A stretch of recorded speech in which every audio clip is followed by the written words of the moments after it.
Well, hello, everyone. Thanks for joining me today. I'm here with my friend, Pastor Edgar Ibarra of the Las Vegas Reformed Presbyterian Church. And he and I were talking the other day. He was sharing some stories with me about the universities he attended.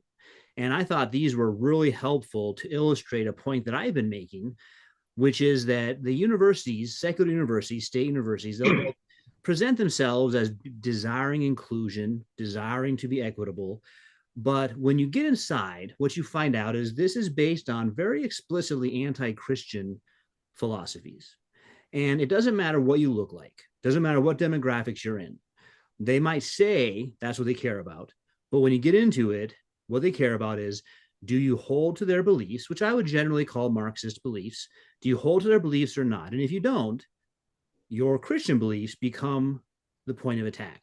So thanks for joining us today, Edgar. Yeah, thank you, brother, for having me come on. This is a privilege, and I thank you. Um, Looking forward to the interview Yeah. and telling you the stories that of what I experienced when I went through college and university. Yeah, because you're in the Marines, right? That's the first setup. Is you in the Marines? Did you go there right after high school? Yes, so I was born and raised in San Francisco, California, in the Bayview Hunters Point area, and my mother is from El Salvador, my father is from Nicaragua. And I went to Philip and Sally Burton Academic High School Mhm. because they renamed it at some point. And at the age of 17, I graduated. And 2 months into my summer vacation, I went into boot camp, joined the Marines. Mhm. Good. Well, that's a whole story itself, I'm sure, but it does kind of factor in because then during your career in the Marines, like you're able to go to college, right? Yes, And you yes, start. Which school did you start off at? yes. I started off at Irvine Valley Community College in Irvine, California. Yes, that's where I started. And at the instigation of another Marine who was a reservist and a high school teacher, he really encouraged me to take advantage of the programs in the Marines and to start college, not to waste my time. He Yeah. says a lot of young people waste their time. He says, no, get in it right away. No, yeah, and that's good advice. The thing is, for all of my warnings, I'm not suggesting that we don't need an education. I want to see that the education that we're already paying for through our tax money and that we're supporting in many ways is not anti-Christian, that it supports our young people and returning students to get what they need to improve their lives. So I'm sure I know you believe the same thing, but when you got into college, tell us about some of the classes you took and how you pretty soon you realize, wait, these are loaded philosophically. Yeah, yeah, exactly. Well, my time at Irvine Valley Community College, I found very enjoyable. They weren't, the professors there were not very hardcore as later on when I continued to progress. In Irvine, I had gotten a lot of advice. I had received a lot of advice from other Christians, other Marines as well about how to excel. Listen to your teachers. You're there to learn, not to push back. Yeah. My Christian friends would, say, be a good witness as a Christian in school and excel in your studies. Yeah. And at this point, I was starting to embrace the Reformed faith. And I credit the second person I credit to my venture into academia is Dr. Ken Samples. He was a researcher at the Christian Research Institute, Yeah. CRI, and he was a regular contributor to the Bible Answer Man radio program. Yeah. And he had a Bible study every Lord's Day. And in this Bible study, he was an Augustinian. He still is. He's still alive, and he would talk about Saint Augustine, Luther, Calvin, Calvinism, Arminianism, philosophy, and academia. And his desire was to see young Christians get into academics and excel, and make a good godly impact, and in academics. And one of his great pieces of advice was this: listen to your professors, Don't be a jerk in class, right? Don't challenge them in front of others. And when you do have disagreements, talk to them one-on-one, but don't blow off your education. Study hard, do well. And in Irvine Valley, that's what I did. And I quickly earned respect from my professors for many reasons. One, because I was a Marine, and Marines have a reputation of not being too academically inclined, right? But two, I was a Christian. People knew I was a Christian. And the idea was that Christians are not very good students for various reasons at that time. And so I excelled. I took classes in cultural anthropology, evolutionary anthropology. I took classes in, just the basic general studies. So, well, did you have a major yet, or just kind of filling up general studies? Yeah, I was just doing my general studies at that time, just to get that out of the way. Community college, why pay extra at a 4-year when you can get the same at a community college? Well, and you and I talked about how my experience is the same. Community college professors are often more on task and better teachers than you encounter at the university. So I think you were telling me that, and I said, yeah, I had similar experience. Yeah, exactly. And in my English writing class, for example, they wanted us to write something that was controversial in our nation at the time. And this is mid 1990s. Something that might be controversial that you would like to see changed. So my subject was that my thesis was basically that evolution is a philosophical atheistic religion that is sponsored by the US government in education, and therefore a violation of the First Amendment, and should not be taught in schools. That evolution basically is not science. It is a philosophical atheistic religion. Yeah, it's not empirical science, right? Right. So that was the thesis of my paper. And we were all assigned someone who was supposed to rebut our paper. But when word spread throughout the class as to what I was writing about and how evolution should be tossed out of the classroom at all levels of education, from elementary to higher education, everybody wanted to critique my paper. They wanted to pick yours. Oh yeah, they wanted to go off on mine. The professor, however, she loved that I took this on because she saw just how controversial it was and how it got all the students animated and engaged. Yeah. And that, again, she had told me, that she didn't really have a high expectation of Marines in our classroom. Yeah. And I broke that stereotype, basically. Were you stationed near there at the time? I was stationed in El Toro, California. So they get probably at that community college, get a number of Marines. Yes. We had the Marine Corps base there had an agreement with college, and they will have classes on base as well. Okay. Yeah, and I think her attitude, I'm really thankful for, because as a professor, I would have the same attitude, which is this is a subject that got my student interested and everyone else interested. Yes. But my experience in the last, let's say, 10 or 15 years has been a drift away from that into they would want you to pick a controversial topic from a list of controversial topics. For example, the problem of whiteness, the problem of heteronormativity, the problem of equity of income distribution between men and women. So they pick a list of things like this, and that's what you're allowed to pick. And you're supposed to care. They're basically telling you, Edgar Ibarra, you're supposed to care about these things. Yeah. And you're showing, no, I'm actually concerned about even bigger problems, like philosophical atheism in our education. Yes. I love it. Yes. And so, I had the other class I had was on anthropology, evolutionary anthropology. And our professor was a proponent of Stephen Jay Gould's punctuated equilibrium theory. And in that class, again, I studied hard. I listened to everything they said. One of the best things to do as a Christian is to learn what your enemy teaches, what your opponent teaches, what what is the opposing mindset and understand it so you can properly refute it and you're not attacking straw man. Exactly, yeah. Well, I was one of the top students in that class. I aced every exam, every paper. And the professor, he was amazed. He was like, so Edgar, tell me something. What is your motivation? You want to go into the sciences because you're doing well. I was like, no, I'm a Christian. And sciences, properly speaking, do intrigue me as a Christian.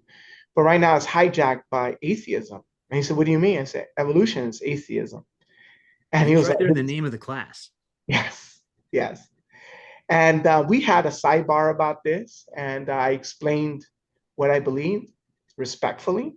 I did not raise my voice. I didn't, Yeah. attack his character or his person, but I did call him to, reconsider his viewpoints and that he needs to believe on Christ for his salvation. Wow, you got the offer of Christ in there. Yes, Amazing. yes. Again, I worked hard, and he gave me an audience, right? And he was fascinated. He's like, people who are religious and take these kinds of classes always do poorly. Mm-hmm. And I just think that it's because they just don't care, or they're just not intelligent enough to understand the material. And I was like, well, I don't care about the material respectfully, but I need to understand what you guys teach so I can properly respond to it. Yeah. And so he really liked that. He said that was a very good, way of thinking about philosophical debate, about differing ideas. Another class, this will be my last story I'll probably give about I got one more after that about my time at Irvine. It was astronomy.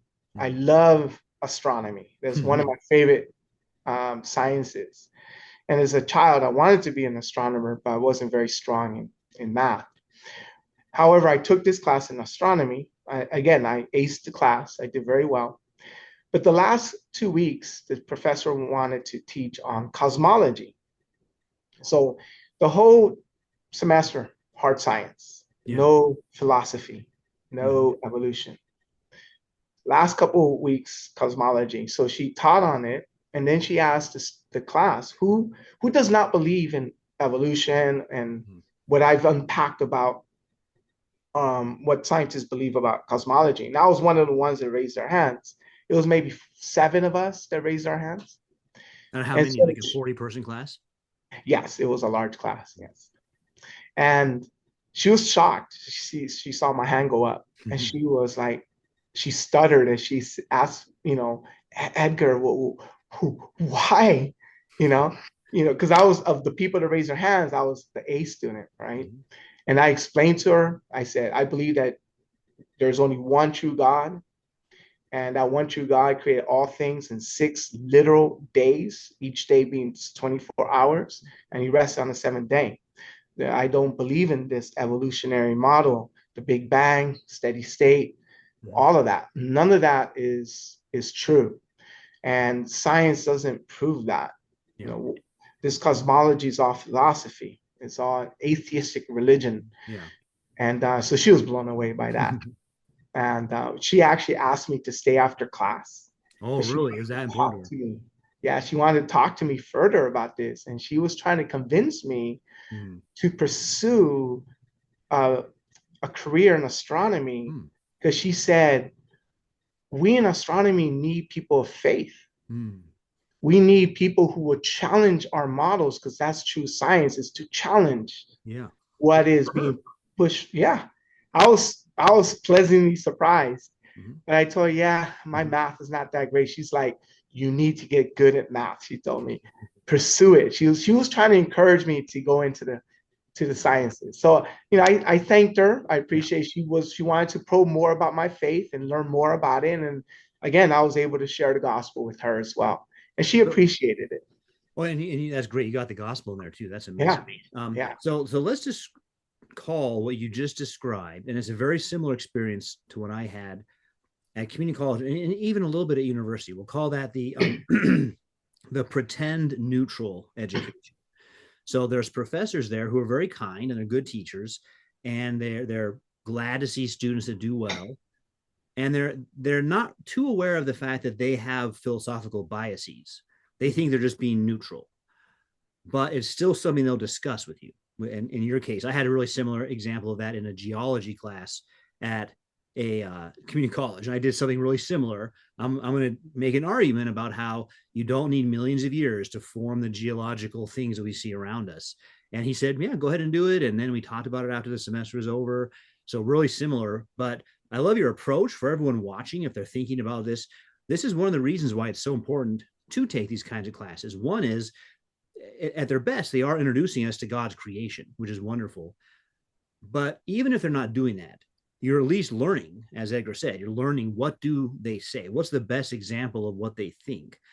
And are you able to show why that form of atheism is not true?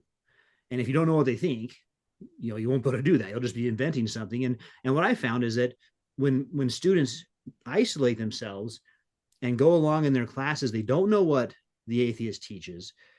It'll come up at a time where their faith is weakened and they don't have any answers. Mm-hmm. And so this is also kind of preventative for yourself and for those you know and love to build your faith up for times of trials that come later. Exactly. Yes. And one thing I appreciate about Christian Research Institute at the time, being a brand new Christian in the Marines, they had a program on at 3 p.m. every day on the radio. And I set my schedule around so I could be on the road delivering aircraft parts so I can listen to that. And that was one thing they pushed was Christians, education, and knowing what you believe and why you believe it. Yeah. I mean, their motivation was to get the scripture embedded in your heart and your mind, and to be ready to give an answer in season and out of season to anyone who asks. So that was something they really pushed, and I drank that in, Yeah. And I think that shows in terms of your ability to hold your ground, because the professors you're talking to, they're experts, but in a tiny thing. Yes. Whereas their study of philosophical assumptions about origins and yours, you might even have studied that more than them. They've just always been assuming this their whole time. They've never had to defend it philosophically. And they've always been around professors that just assume it. So the Christian out there can be confident that although you're going in front of someone who has a PhD, it's not in this field, it's in something else. And they're stepping out of their field to try to teach their origin theory. Yes, that is exactly right. I noticed that with many of the professors, especially the ones that were not in the sciences. Everything was motivated by philosophy. Well, that's where some of your other stories come up. So here, from there, where'd you go? You say you went to Fullerton from there? Yes. So from there, I went to Cal State Fullerton, and it was in Cal State Fullerton where I declared my major.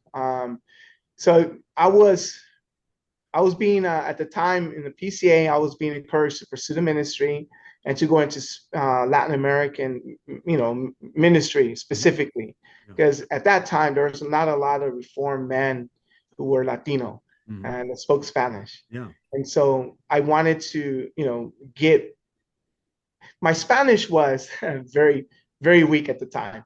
I could speak it, but I could not read, write. I did not know the academic intellectual side of Spanish, just the Spanish world, the culture, any of that. So that is what I declared as my major, was to pursue Spanish, Latin American studies, literature. That's what I pursued at Cal State Fullerton. And so that's where everything became very different. Once I entered into my little field of study and was taking all these courses on Latin American studies, is where I was introduced to a different world, a world I can comfortably describe as motivated by hate. The professors, they had their agenda on their sleeves. It was lit up like the Las Vegas Strip. They were Marxists. They were Marxists through and through. And let me just so our audience understands, when you or I use that phrase, we're using it as a description, not an insult. And I think today people throw around the phrase, someone on the left will throw around the phrase fascist. and they mean as an insult, and they're usually calling people fascists who don't think that they are fascists. So they're not calling someone a fascist who is promoting fascism. It's more of an insult. Whereas what Edgar and I experience are people who would say of themselves, I'm a Marxist. Yes. So this is not us insulting anybody. Right. Right. I mean, in class, they railed against capitalism. They railed against what they call the imperialism of the United States. They railed against, the white man, white Europeans, right? And they said that Marxism was the antidote, was the response. Che Guevara is the hero. Mm-hmm. He is the role model. Fidel Castro, the revolutionary war hero of Cuba, of the Cuban Revolution. He has set up the roadmap, to how to take over all of Latin America and make it better, free it from its colonial shackles and things like that. Yeah. And they were unabashed in promoting this in class, unabashed. What was the audience in the class? Was it mostly Latinos, Latinas, or was it, white, Asian, mixed, pre-closed? What was the group like that are speaking? Yeah, it was all Chicanos. Oh, it was okay. Yeah, you will have a few white students in there, but they all look like me, brown. Did they all seem to just agree with that? Like say, yeah, that's true. Oh, they're sucking it up. Yeah, this is for them. These courses were an intellectual way of being freed from colonial education, the slave masters education, right? What we were learning in these classes basically was to liberate ourselves from what they called a white European education. Mm-hmm. And yeah, that's interesting. The promise of enlightenment. Yes. Yeah. Freedom through enlightenment, which informally you can say, yeah, formally speaking, that is how you get freedom. It is through enlightenment, not primarily through physical things. But then the question is, what are they putting in there? Yes. Enlightened to do what? Right.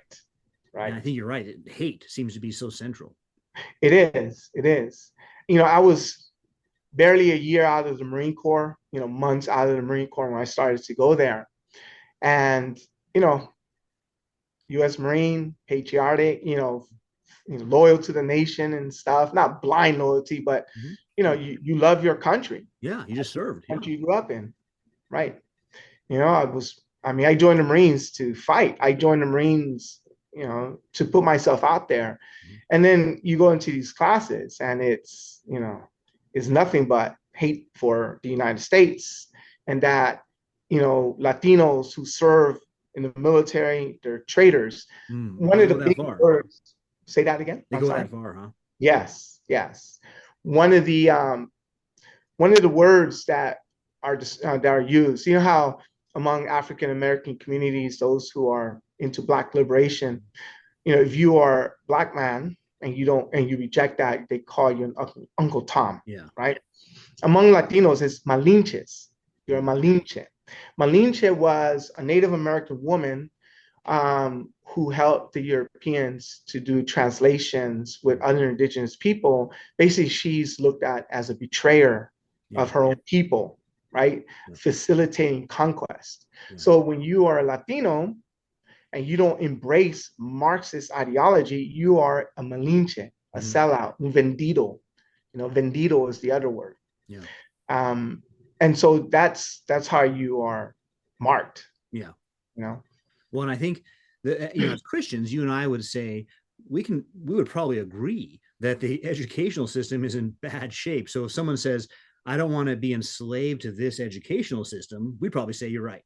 It's got some really bad things in there. But what stands out to me about this is that for them, it becomes an identity thing, identity politics based on ethnicity or skin color, rather than a human concern that we all share, which is that American consumer education is very empty and it's horrible. And so that's what's interesting to me, is that it goes from really relatable things that I would get on board with also, but then it says, well, no, this is just about this people group though. Yes. exactly. Excuse me. Yes, exactly. That's exactly what it was like. Um, in these classes, I would make it very clear I was a Christian. I How did it come believe up? Like, in the did it scriptures. just come up in the conversation during class, or? Yeah, it depends on the topic and on the class. They would bring things up that were philosophical and religious in nature. And I would just, raise my hand and say, well, as a Christian, this is how I see it, Mhm. and push back that way. And so, you know, they they started to get very upset because I would say, well, as a Christian, I see it this way. Yeah. As a Christian, the scriptures say this. The scriptures say that, that the scriptures promote that we are to protect our property, that we are to respect one another's property, that we shouldn't be going around and taking and appropriating other people's property, even if they have more than you do. Mhm. I will say things like that. Yeah. And they say, oh, that's, white European. And I was like, wait a minute, this is the Old Testament written by Yeah. Semitic people, and they were Yeah. not white. Yeah, that's one thing. I actually wrote a paper about that, about decolonizing philosophy. And one of the main philosophers who came out of Peru and promoted that. And I said, the best decolonizing text is the New Testament. Mm. And if you want an outside New Testament, it's Augustine, right? Because in the New Testament, you got Paul, and he's colonized by Rome. And what does he do? He doesn't say let's have a violent revolution. He teaches the gospel. Or you got Augustine, who's an African, and he changes all of white European thinking up to the present, Right. but without lifting a sword. Yes, exactly. Exactly. I remember in one class, we were he was on his little hobby horse about Che Guevara, and there's this article, he passes it out, it's photocopied, and as he's reading the title of the article, he looks right at me, locks eyes with me, Mhm. and he reads it. Jesu Cristo, you know, the savior, of the people, La Raza, right? And so he was attributing messianic Yeah. properties to Che. And I just looked at him, shook my head. I was like, that, I just said, that's petty. It's not even worth Yeah. responding to. Just shook my head. I was like, whatever. He's just trying to provoke you, Yes, which yes, really is a strange thing from the professor's perspective. Like, this is a student, probably younger than you. Why are you provoking them? Just teach your material. yes, yes, And yes. and um and you could even make a case that it's insulting your religion with blasphemous claims, so Mhm. that it's like you wouldn't do that to other religions. I'm very confident you're only taking that shot at Christianity. Right. And they did that in these classes at Cal State Fullerton, these Latin American studies classes. They always took a swipe at Roman Catholicism, and not because of their doctrine, and then against Christianity in Yeah, that's general. interesting you point that out. Not because of doctrine, because you're probably sitting there thinking, all right, when does this get going? Let's do this. And they're just looking at socioeconomic stuff. Yes, yes, yes. And so, they just attacked Christianity left and right, and just saw Christianity as a vehicle for enslavement and colonization of peoples, right? And it's true. I mean, there is some of that. You look at history, of course, Christianity has been abused that way, especially among the Roman Catholic nations. Mhm. Yeah, that seems to be when I've studied Latin America in my history degree, or for articles like this one I mentioned on decolonizing, the intellectuals in Latin America, they only seem to have, that they're aware of, two options, which is Roman Catholicism, and they're upset with that. They see it as having caused abuses. And so the only other thing open to them is some form of Marxism. Yes, yes, exactly. That's the response. And the antidote, the response to all ills in Latin America is to become a Marxist, and cast off, you know, every institution that has been associated with the enslavement and the downfall of La Raza. Mhm. And Christianity is right up there. Yeah.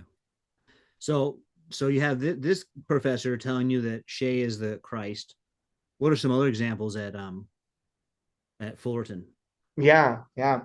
So I would try to make a distinction that because Latin America was colonized by Roman Catholic nations, Mhm. Spain and Portugal, principally, right? Well, and the truth is too that those are the nations that did the most enslavement. I mean, Yes. Brazil far. I mean, it's not even close when you compare numbers of slaves in the southern states, United States, to Brazil or the Oh yeah. Caribbean.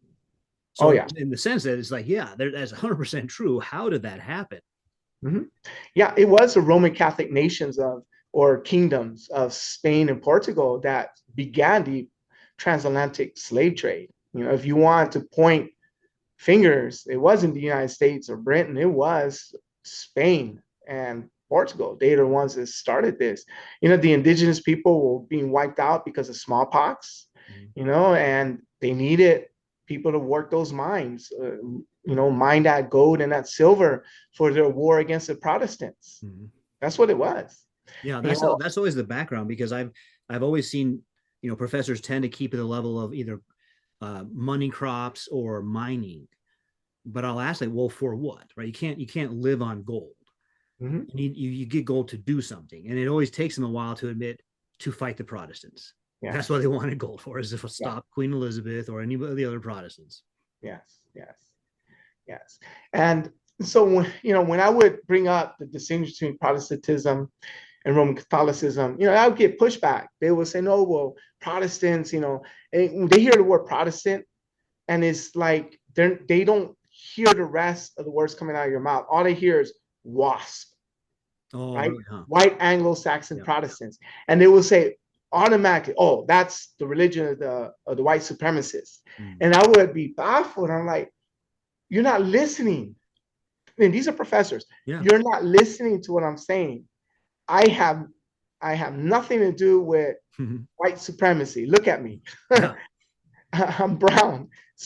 With some of the professors, I would tell them I'm more brown than you are, Oh, yeah. Mhm. and I'm like, it has nothing to do with that.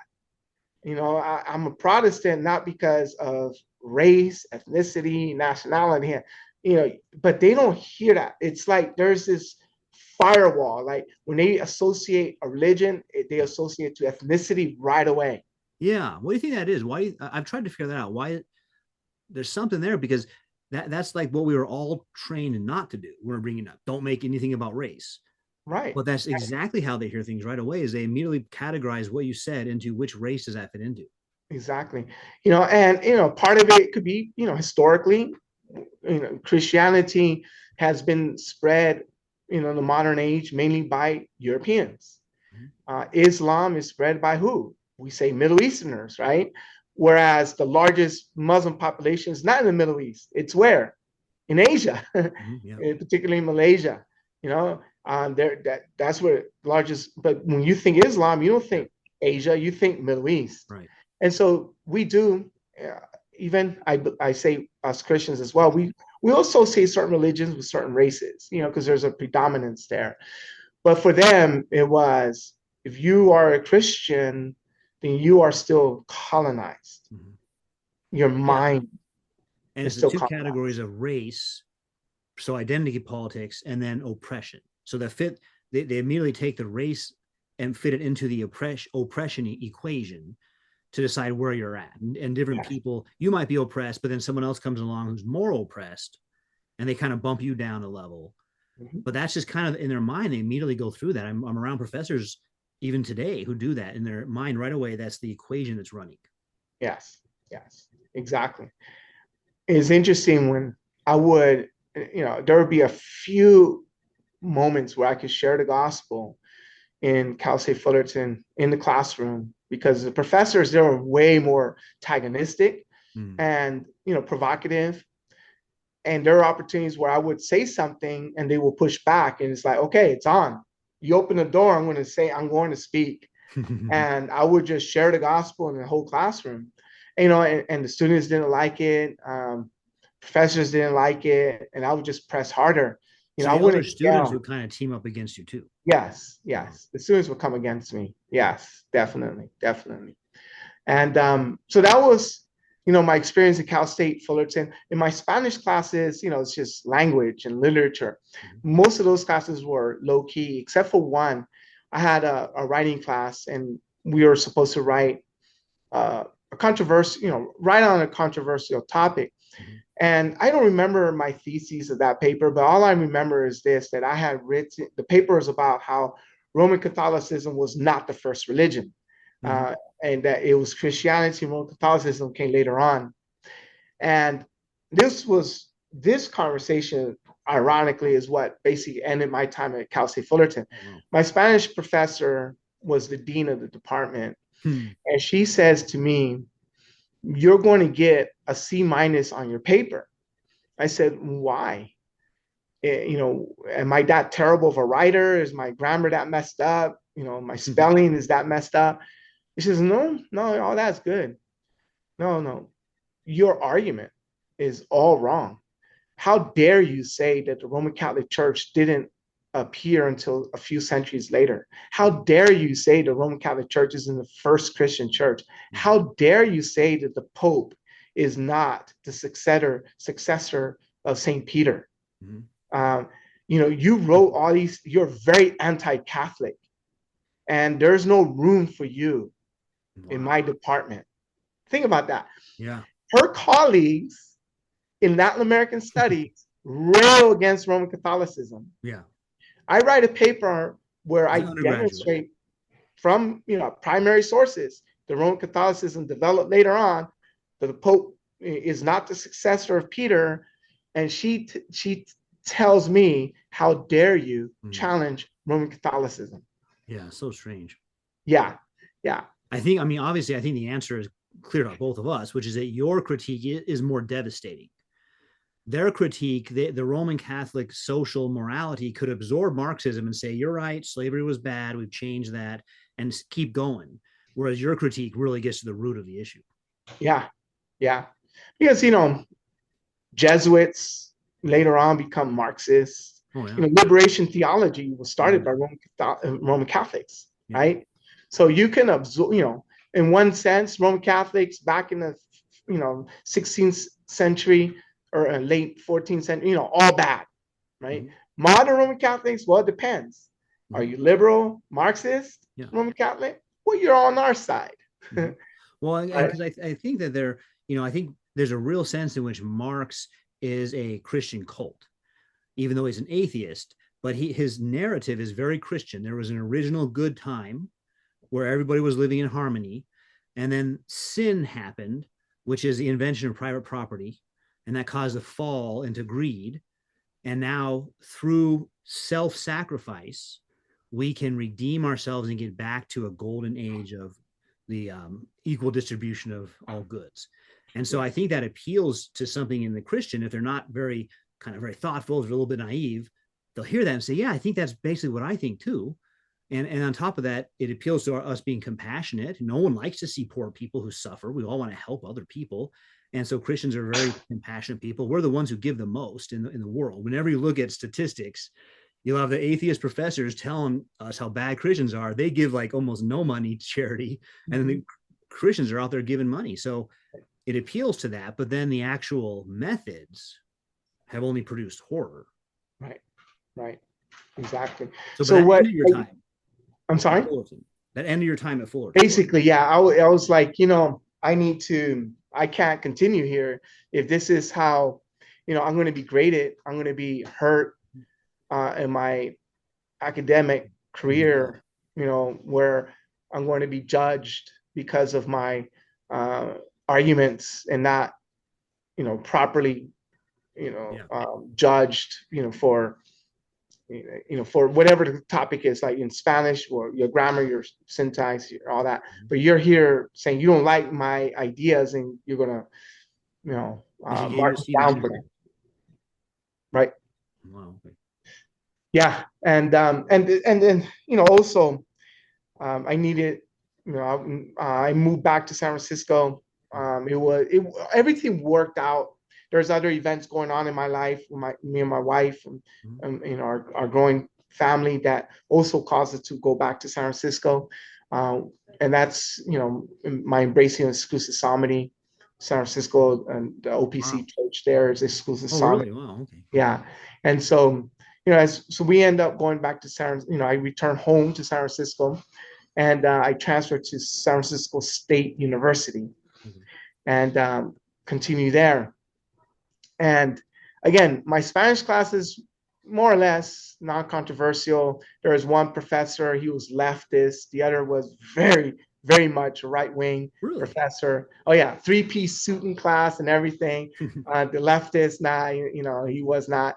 But he never like pursued Yeah. controversy. Yeah. Okay, but my Latin American studies, that's where it got.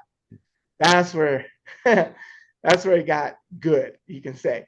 Um, most of my confrontations at the university level occurred there because I was there longer. I was Okay. finishing out my bachelor's as SFSU, and every single one of my professors were militant with their Marxism. And one class had two professors, and they were maybe 2, 3 years older than me. And now I'm like 2 years, 2.5 years out of the Marines, something like that. And I still, if you were to see me back then, oh, this guy, the way he walks, the way his composure is very military. Mhm. And in this class, I can't even remember the title of the class. It was some made up, what we'll call today a DEI type class. I mean, there's no reason for this class to exist. Yeah. But it was part of the Latin American studies curriculum, and we take it, right? Yeah.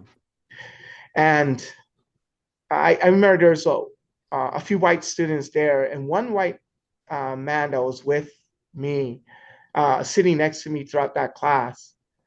I'm not sure who he was, what his deal was. I would try to talk to him after class, but he would just disappear.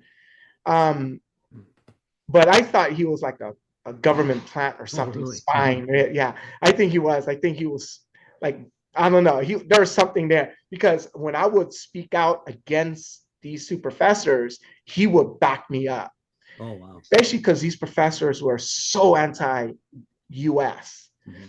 And I would like, hey, look, I was in the Marines. What you're saying. I got issues. Mhm. And then he would chime in and say, yeah, man, what's your problem? We're not here to be taught anti-government, anti-country propaganda. This is all leftist propaganda. And then I don't know if he was a CIA spook or something. I don't know. Like I say, he would disappear out the class. So, I call him a spook. Yeah. So, but I remember these two professors, and they're ladies, young ladies. They invited a general and his aide who was a general of the guerrilla army in El Salvador. Oh, Yeah, the FSLM, and the FMLN. I get them and the Nicaraguan one mixed up. But they're the ones that in the 1980s, Ronald Reagan sent in Green Berets yeah. and then Marines to help the Salvadorian government fight against the leftist guerrillas. And I remember when I was in the Marines, I served a year in Japan. In Japan, I met another fellow Marine. He was from El Salvador, born and raised in El Salvador. And then one time he and I were talking, and he says, Iber, I'm going to tell you something that most people don't know about me. I said, what's that? He said, I was an officer in the Salvadorian army, and I was an interrogator and all that. And he said to me, you know, this is what the guerrillas were about. This is what the Marxists were all about. And he was the first one to really give me this like deep dive into what Marxist ideology is in Latin America and how their Yeah. revolutions are How fought. how it promotes itself. Yeah, yeah, very brutal, very wicked. And he told me that in El Salvador, the reason he told me, he said, the reason I joined the Marines is because in El Salvador, everyone feared the Marines. Mm. The guerrillas feared the Marines. They didn't fear the Green Berets, they feared the Marines. Really, huh? And they would post bounties and they would say, if you kill a Marine, the militia, Mhm. the guerrillas, they will pay you a lot of money Wow. if you bring their Almost like body. a scalping situation. Oh You yeah, get a scalp of your enemy. yes. Mhm. So fast forward, San Francisco State, these two teachers, professors, whatever they were, propagandists, they invited this general who served in the guerrilla army in El Salvador. One of those that was collecting bounties on Marines. On fellow Marines, yeah. Yeah. So I'm sitting there, and you know, it took every ounce of discipline in my bone and everything I knew about Christian ethics to that point, Mm-hmm. right? To keep my mouth shut. Mm-hmm. Keep my mouth shut. Mm-hmm. And but I was just glaring at him, right? Yeah. I'm like, this is the enemy. Because he's He's presented the as a enemy. hero, like a Yes, freedom he's being fighter. presented as a hero. Oh yeah, definitely. And then the question and answer time came, and he was just talking about how, you know, their movement, you know, now was in power. They were running the nation of El Salvador, Mm-hmm. and they're doing great things for the poor people and all that stuff.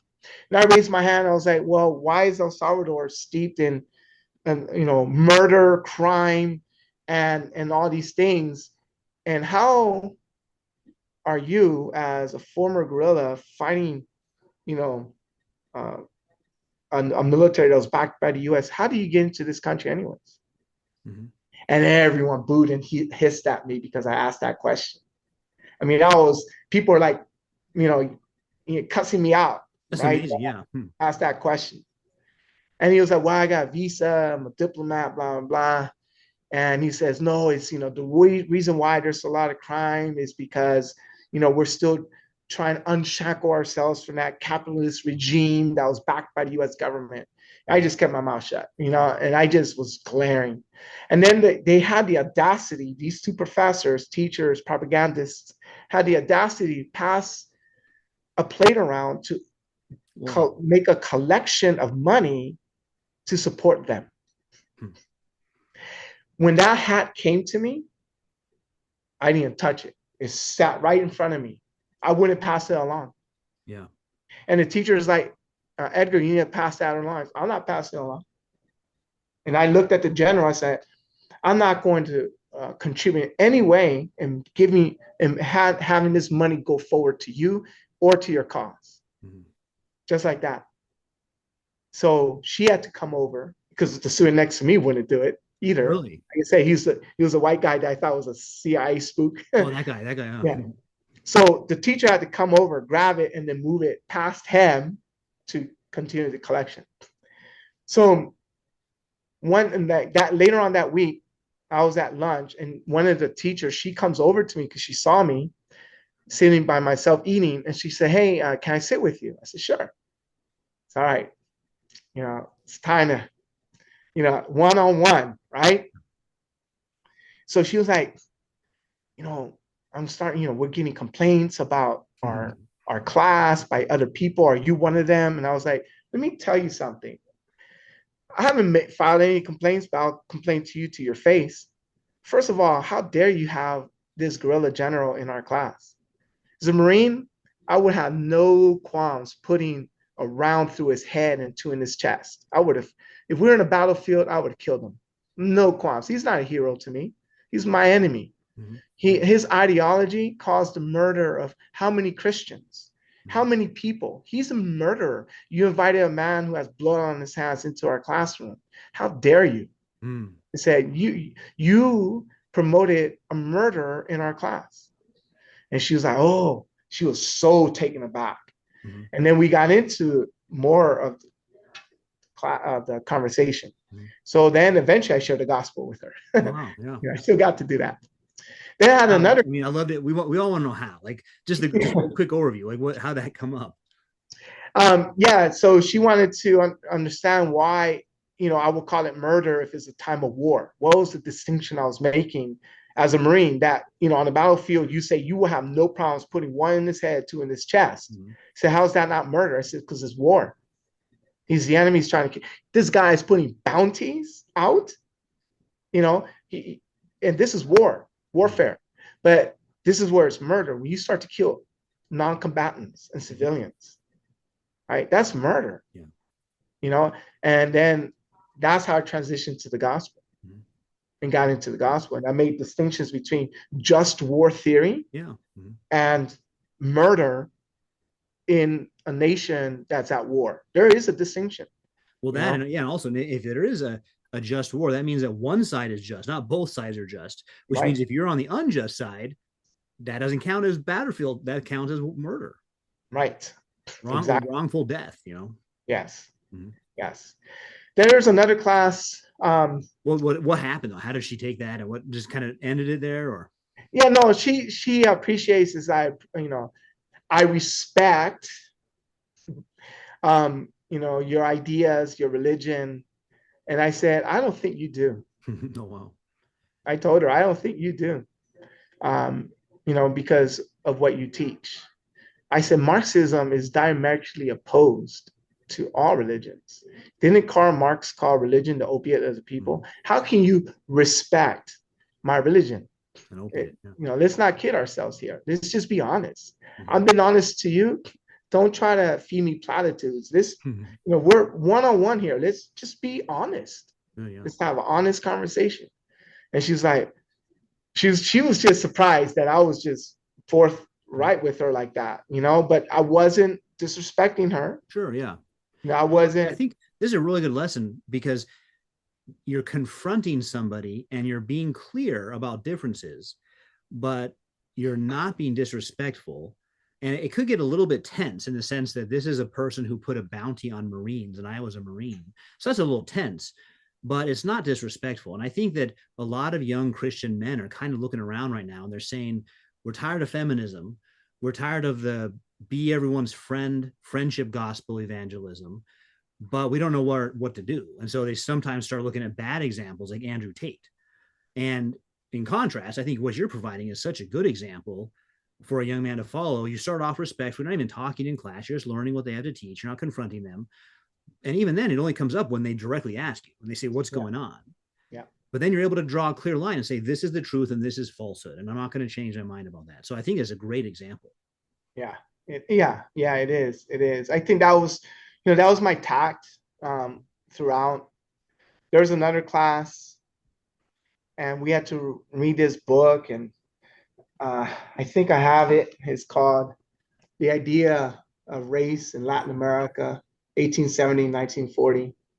And there's other books like that. And there's this chapter, it's by a famous poet where La Raza is called the cosmic race, La Raza de los Cosmos. And so they wanted us to write a paper on, one of the entries of this book. And I took on that idea that we're the cosmic race, right? La raza de los cosmos. And so I wrote a paper challenging that entire philosophical paradigm and giving a gospel alternative. Just Wow. This is how God views man. Right. Yep. And one ethnicity is not above another. So, today, kinism is a big thing, right? Mm-hmm. So, kinism is not just a white thing. Mm-hmm. There are black kinists and there's Latino kinists, Mm-hmm. right? So this philosophy is that, and these Marxist Latinos, they're very much kinists, Mm-hmm. very much so. Well, I Just think like when our I hear black from young kinists. white men and counseling, don't go into kinism. Mm-hmm. Why are you even interested in that? Well, they almost always say is, well, the other groups have been doing it for decades. So it's just my turn. I'm going to start doing the same thing. So they've been kind of pushed to it in one sense. I'm not excusing that at all. I think that's not a good excuse. But Right. in their mind, they think, yeah, why does everyone else get to do that and we can't? Right. Yeah. So I remember giving that paper. I mean, the professor, surprisingly, he gave me an A on that paper. I was surprised. And the reason why, he says, because you were courageous enough to write a paper that is in every way opposed to everything I've taught in this class. Yeah. And he says, I like that. Yeah. So, but when I read, so he had each student read a synopsis of their paper in front of everyone. And I did that. And I presented the gospel in front of the entire class. Right. And a lot of students were very upset with me because Really? of what I did. Oh yeah. They were This was very so upset. interesting is that it is the gospel. You and I just recently heard a presentation by Barry York, and something he said stood out to me, that we have a natural allergy to the things of God. And I like that analogy, that image, because yeah, it's just like if someone got up there with Hinduism, Islam, Buddhism, the students would say, well, that's really interesting. I'm glad that you have that perspective, but you share the gospel, and they're furious. Yeah. Yeah. They're very, very upset. Yeah. They did not like the idea that, that there is one true God and there's only one way to that one true God, and that's through Jesus Christ.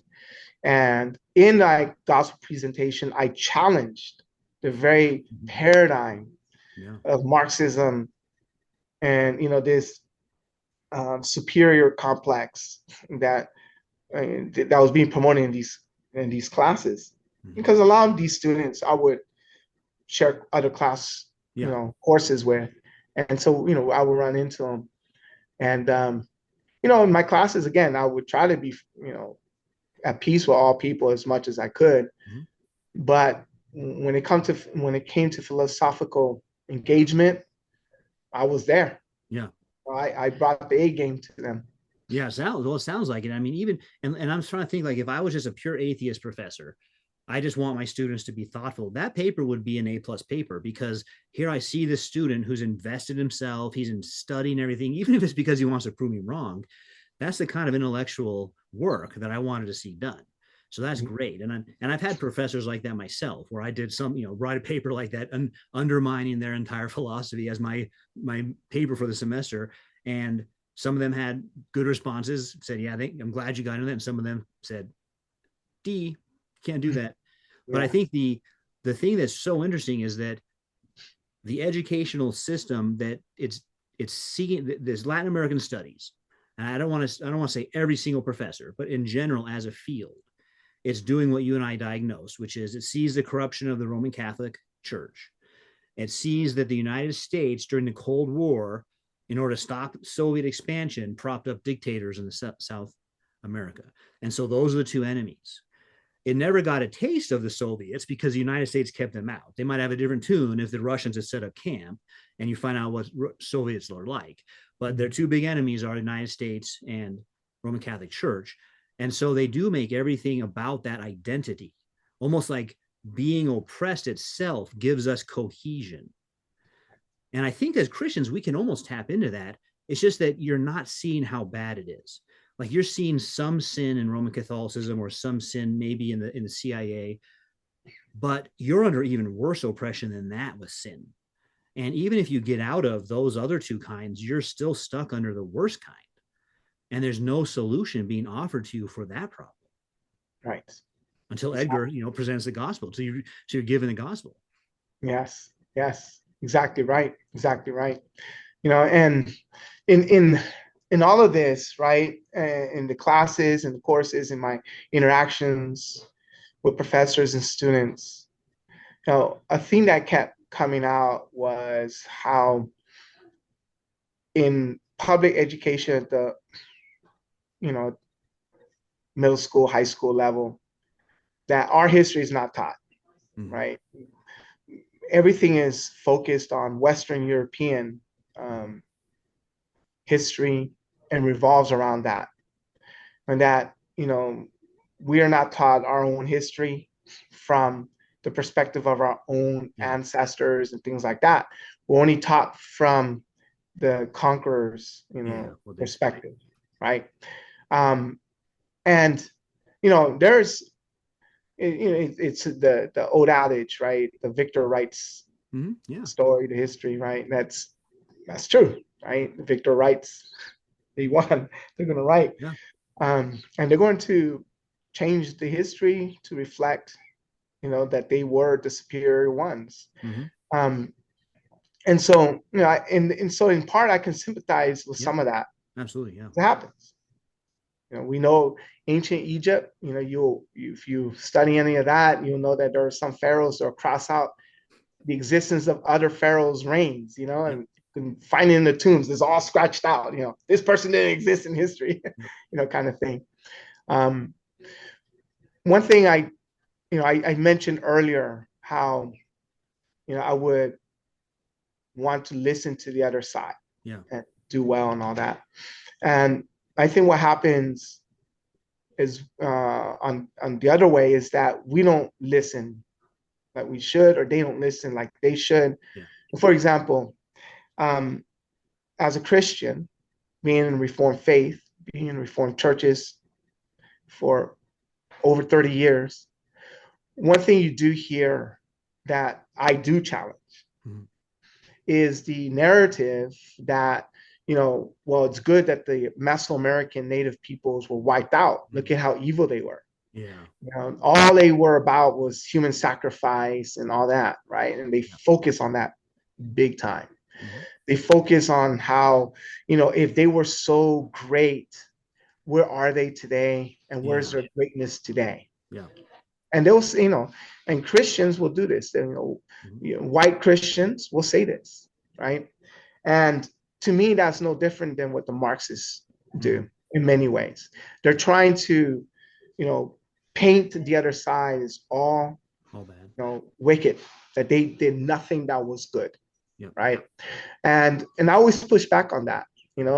It's one thing that about me that's always been a struggle, personally, is this: among Latinos, I'm viewed as American, Yeah. like from the A U.S. Marine, a American, right? Protestant. Yeah. Among whites, I'm viewed as Latino, Mhm. right? So I'm not accepted by Mhm. either group. Mhm. Okay. Um, when I speak about these issues, about when I speak against Marxism, I am labeled a right wing sellout. Oh yeah. Okay. That's what they'll say to me. You're a right wing sellout. When I speak into white Christians and say, well, I think you guys are not being fair in how you characterize the Mesoamerican civilizations that pre-existed Columbus.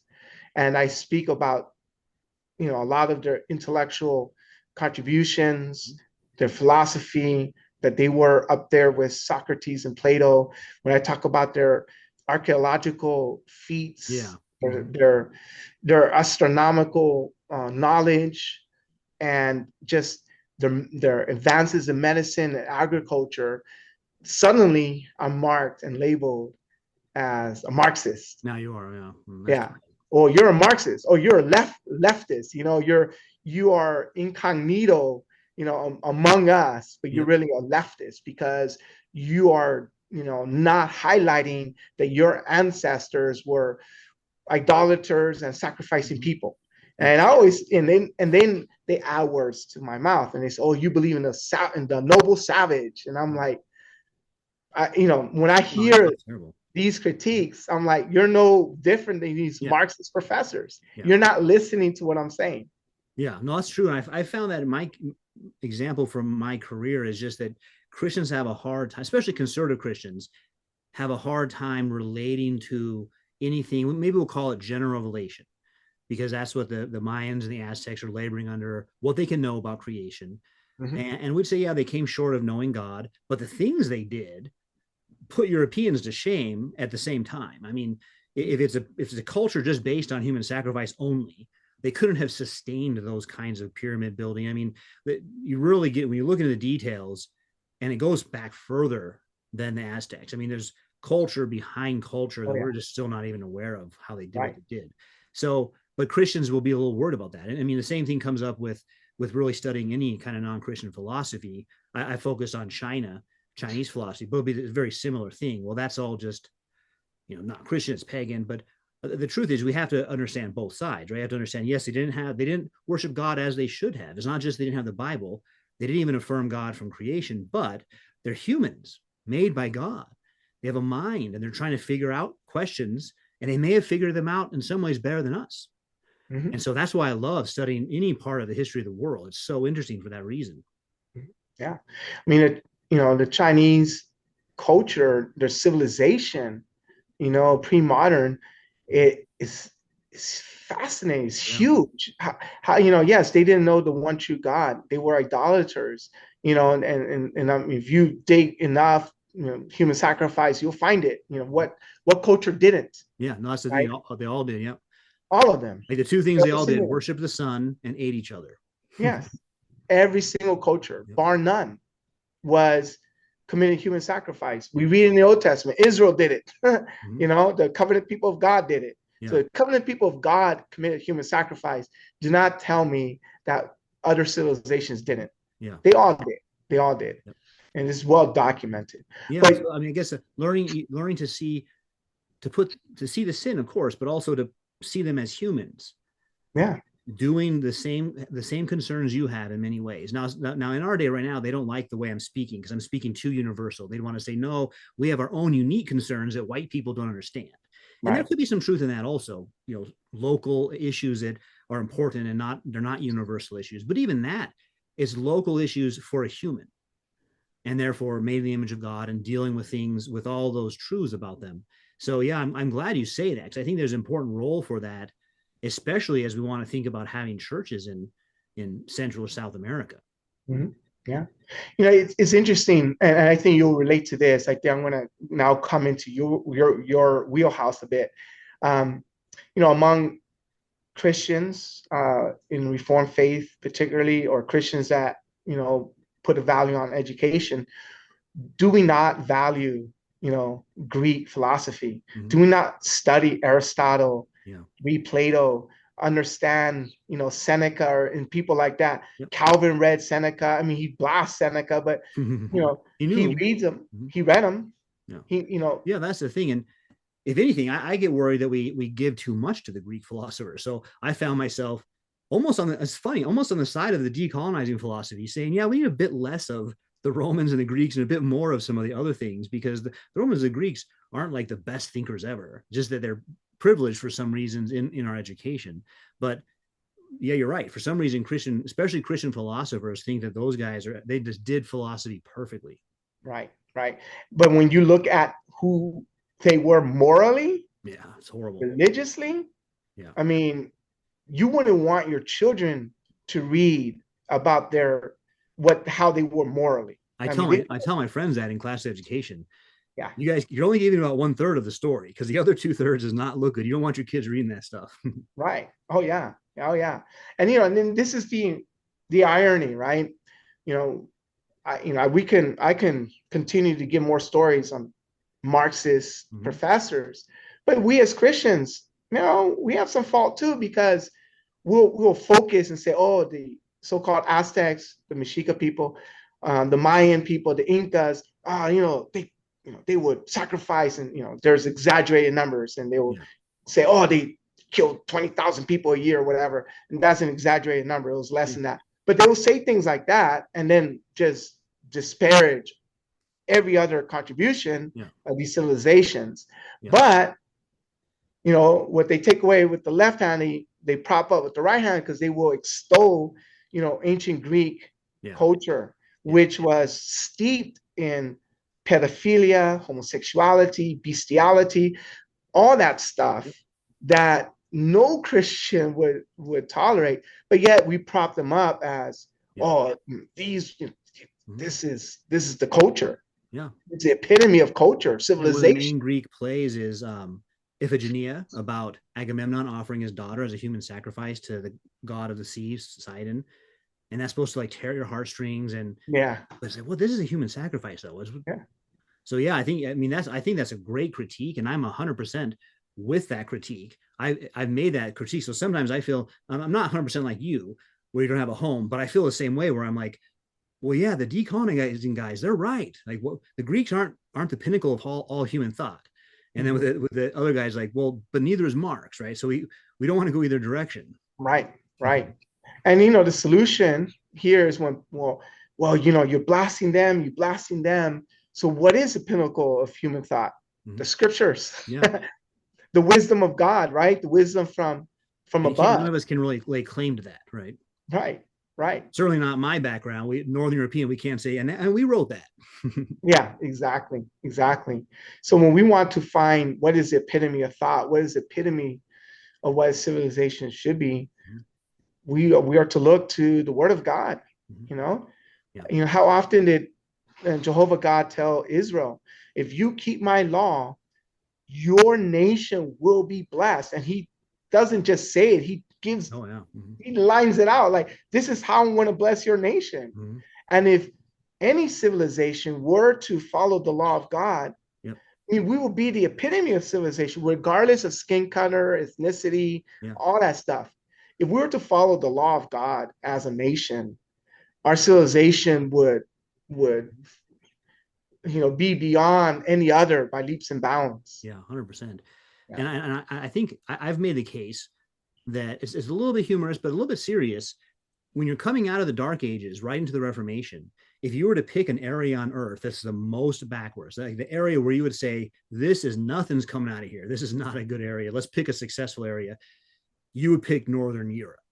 Mm-hmm. If you're in Europe, you might say, okay, if we're stuck in Europe, we'll go to the Mediterranean area.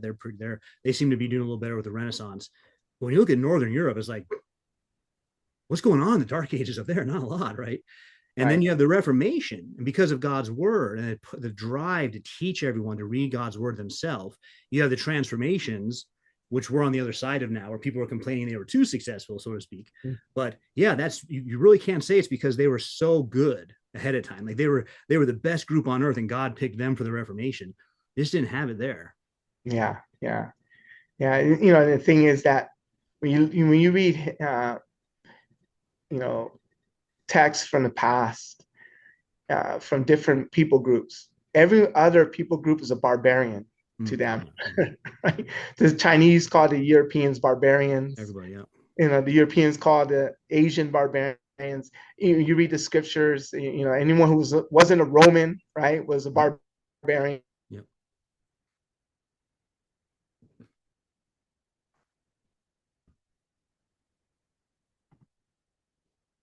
Well, it's like, well, you're a barbarian to somebody.